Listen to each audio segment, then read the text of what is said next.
Well, hello. Welcome to the August edition of In Development. My name is Amy Lillard. I am the Executive Director of Washington Filmworks and WhipSmart.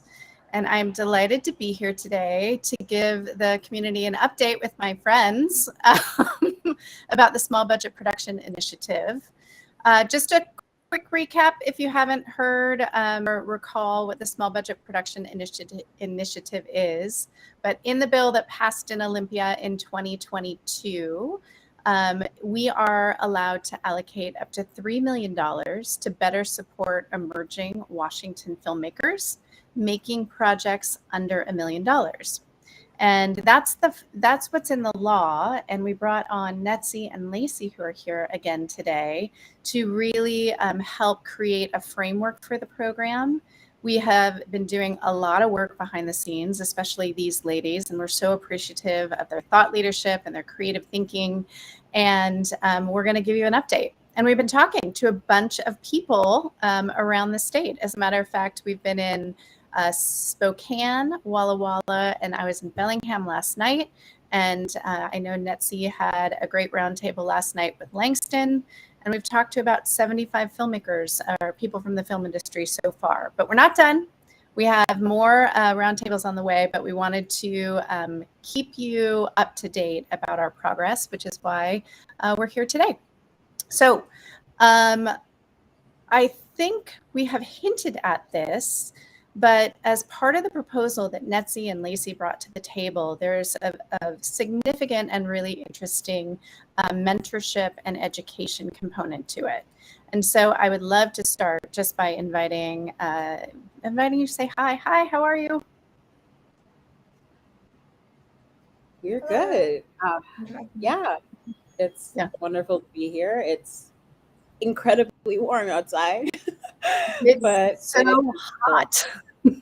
It's so hot. It's like I'm so hot, but I was trying to ignore it. So, and you two have been really, really busy doing this. I mean, busy with other things too, but we've been doing lots of really good work behind the scenes. But why don't, if you could just start by talking about why you thought it was important to incorporate this mentorship and education part of the program. I'd love, having heard some of that behind the scenes, I'd love for you to share it because I think it's really interesting. Yeah, you want to go first, Nancy? You want me to start?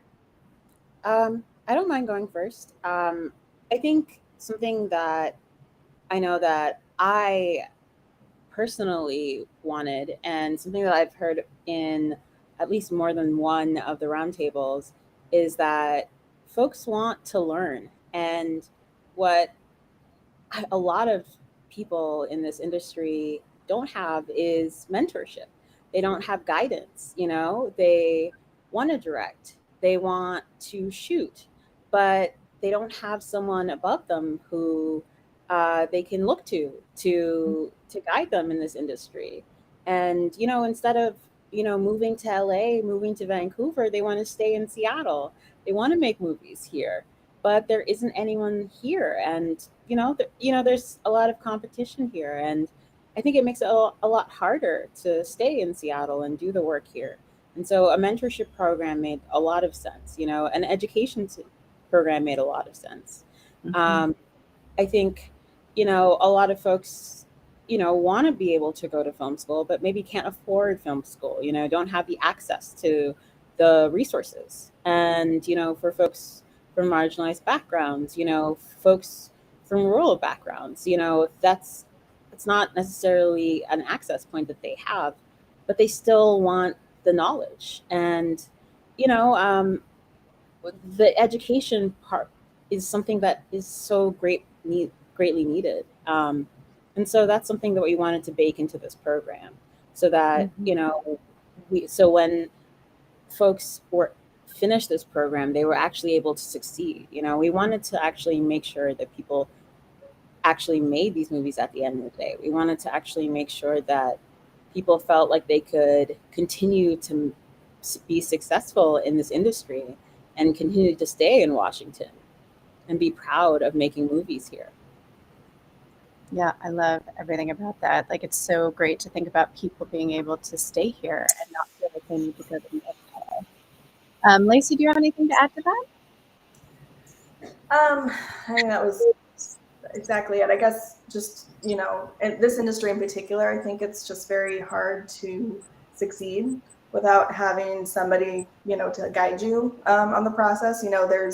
There are stories of, a person who in their basement by themselves with nobody made a little movie and it went to Sundance, and then, but that's very rare. Usually it's a person had a massive community and people who helped guide them, and then they finally got a movie in a Sundance, and then they were able to keep going with their career. And so, I think just recognizing that that the creative industries are unique and that, it is a lot of who you know. And so when you're just starting out, you don't know what you don't know. I mean, that's true of all things, but unlike, a lot of like retail, it's like, well, you sell your products and it is what it is. You can start on Etsy. Like we have a slightly more complicated stream, and along all the different steps in content creation, right? I mean, there's things you don't know when you're putting together financing. There's things you don't know when you're going to talk to distributors, and if you can connect with somebody who can help you, avoid sometimes incredibly costly mistakes. I mean, sometimes if you make a costly enough mistake in your first film, you don't get to make a second film because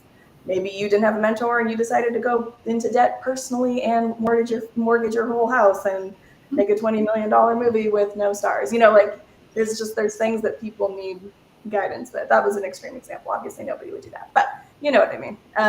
So yeah, and recognizing that it's not just in one area, that there's several areas. So it's been really great talking to folks and hearing sometimes we talk about this, but what we never talk about is this, or what about is that. And that's been really eye-opening to talk to filmmakers and hear everyone's feedback about, where they feel like they're missing those connective tissues. Yeah, one of the things that I really appreciated about the way that you approached this is that you went and you looked at other programs that are out there that are similar, like the Sundance Lab and things like that. But what I've seen you do in this process is make it unique to here, which is the thing that I love so much, right? Because you're both from Washington and you're creating something that it can be inspired by some of these other programs that are pretty notorious, but then how do we make it uniquely our own, which is I think pretty cool. So. But that is not the only thing you've been doing. You've been doing a lot more. Why don't you share a little bit about Netsy? I know you had one of our community outreach roundtables yesterday had our first one. Can you talk about the community outreach part that we're doing behind the scenes right now, or you both are doing behind the scenes right now? Yeah. So what we're doing is we are going through to all of these different film festivals around the city of Seattle. We are going to, for example, okay. Plane flying over yeah. the place. So yesterday we had one at Langston Hughes. We are having one next week with Women in Film. We're doing one at Tasveer. We are going around the city of Seattle and having different roundtables with underrepresented voices around the city so that we can actually talk to folks who don't actually get to actually get their voices heard around our city, so that we actually get to let me start this sentence again. I think oftentimes when people are designing programs, it's pretty much like, we designed a program here. Once we've designed the program, what do you think about it? And that's kind of how things go, especially in the city. And I'm glad that we're doing things a little differently, in that we are going around and doing roundtables and listening to what folks are saying, and then taking those things and then actually taking and ingesting that feedback, and then using that feedback, and then actually designing the program. And I think that's really exciting. Yeah. So we did Langston Hughes this week. We're doing Women in Film next week. And it's been really exciting. And I think what's actually really interesting I was expecting really radically different answers from the questions, from, Spokane to Langston Hughes. But what's interesting is that they're not actually that different with a lot of the questions. What I've noticed is that filmmakers actually have a lot of similar answers. What I've noticed is that, things, for example, that filmmakers need are pretty similar. Um, Filmmakers prioritize community. Filmmakers can't do these things alone. And filmmakers are scared of the same things. Filmmakers are actually in need of the same things. Filmmakers are really excited about the mentors, but they're also really scared about the business end of things, Mhm. And so that's really exciting to realize that, there's kind of across the board the same needs. Well, and that's how we're building the program, right? So as we get this feedback from, from the different conversations we're having, we're taking the framework that you brought to the table and it's shifting and moving in response, which is really exciting. And it's taking us a little bit, but it's, we feel like it's the right work. One of the other things that's happening behind the scenes is we did the Innovation Lab, which was a previous iteration of how we were supporting emerging Washington filmmakers. It's been a while since we've had that program up and running, but you two have been revisiting with those filmmakers and some of those applications. So talk a little bit about that and what that's bringing to the table. Yeah, and that's been really interesting. I thought the Innovation Lab was a really great program. I myself participated in it. I myself had a project that was accepted in, and then I didn't complete it.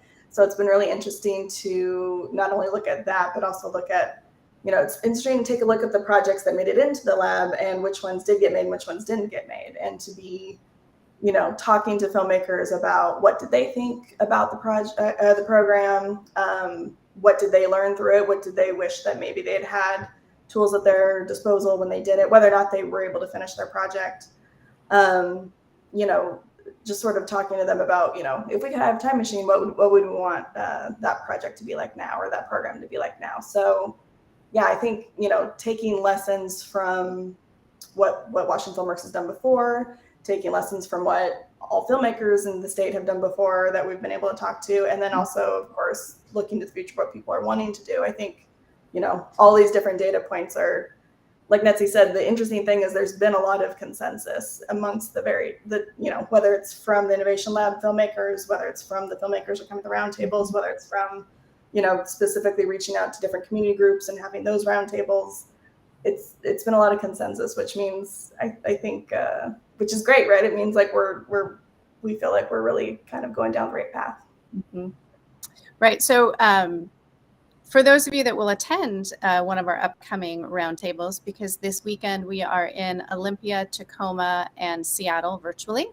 So if you're participating, we don't give you the answers in these roundtables. That's been one of the interesting things, is like they want to know, they want us to tell them how the program's going to work, but that is actually not the point of these conversations. It's to listen to you about what you think the program should be. So be ready for that if you're coming to Olympia, Tacoma, or Seattle. So I think it would be interesting to share just a little bit about, we've now had 4 roundtables. We've had about 75 film people participate so far. What have we learned? What has been some of the feedback that we have gotten? Let's see, think about things that we want to talk about. Well, I know one of the things, we've definitely heard from folks, yes, how important mentorship is, but also, the importance of having both like a local mentor that's familiar with your particular region, but then perhaps also having a mentor that's not local. Somebody who might be in LA, might be in New York, having a diverse, set of mentors, maybe, having the mentors reflect, the filmmakers themselves too. So I think those bits of feedback have been really good. Not just we don't want to just have the same teachers that we've already had before. We want to also branch out with what we're learning, and that's been really interesting to hear. Right. Yeah. There's also been, oh, go ahead, Nancy, please. Oh, no, go ahead. No, you go. I think just deeper into the money thing. I think although people are scared of the money question, I think people are excited about learning. They want to actually get that knowledge. They are willing and able. I think they're just they just want that knowledge. It's not that they're scared. They're just excited to get that knowledge, and they've just been searching for it. Yeah, that's been money has been a big topic of conversation. I also, we, in the feedback that we thought about in advance is, what are the tools in the toolbox that they can walk away with, right? So, real documents like templates of budgets and templates of business plans and things like that are sometimes not as accessible, right? So that's kind of what are the tools in their toolbox that they can get from participating in the program.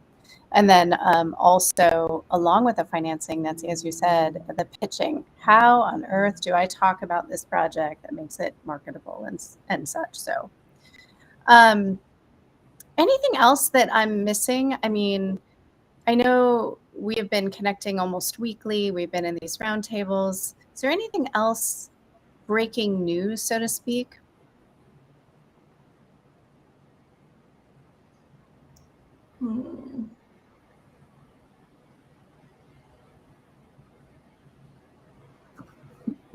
Pontificating, thinking. I know.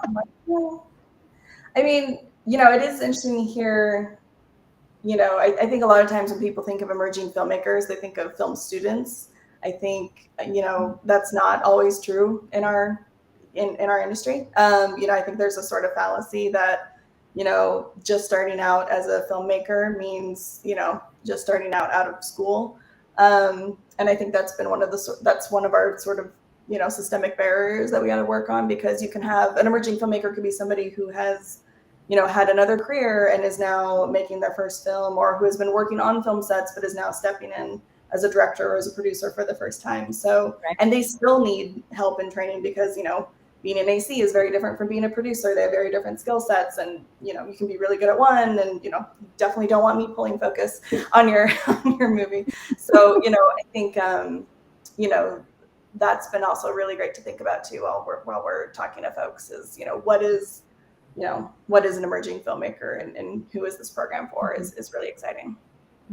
For those of you that are coming over the weekend, that's my favorite question. So prepare answer, because who gets to participate in the program is something that we are all grappling with as part of this process that we're going through. So I feel like I've said it 19 times, but we're in Tacoma, Seattle, virtually. We're in Tacoma and Olympia in person. We're in Seattle virtually. And that is all. Tacoma and Olympia are on Saturday. Seattle is on Sunday. You can RSVP. There's in the chat here, we've got an RSVP form if you have not already. And for those of you that aren't in one of these areas that we've been, not to worry. We are going to be announcing shortly that, it's Tuesday, September 6th from 5 to 6:30. We're going to do a catch-all. So if you weren't able to participate in a roundtable in community, we're going to do a virtual roundtable for those that want to participate who weren't in a location close to where we were. And just a little hint at next month, because we do in development, like each month, the last Thursday of the month, and next month's topic is rural filmmaking. We have been doing a lot of work behind the scenes already on that front, and we have lots to share. So it's busy over here, but we're so grateful for Netsanet and Lacey for jumping in and helping us to make this the best possible program it can be. So thank you both for being here, and we will, I'm sure, have you back, and we will hopefully see many of you in the community this weekend in any of those places we'll be. Thanks for being here. Thanks for having us.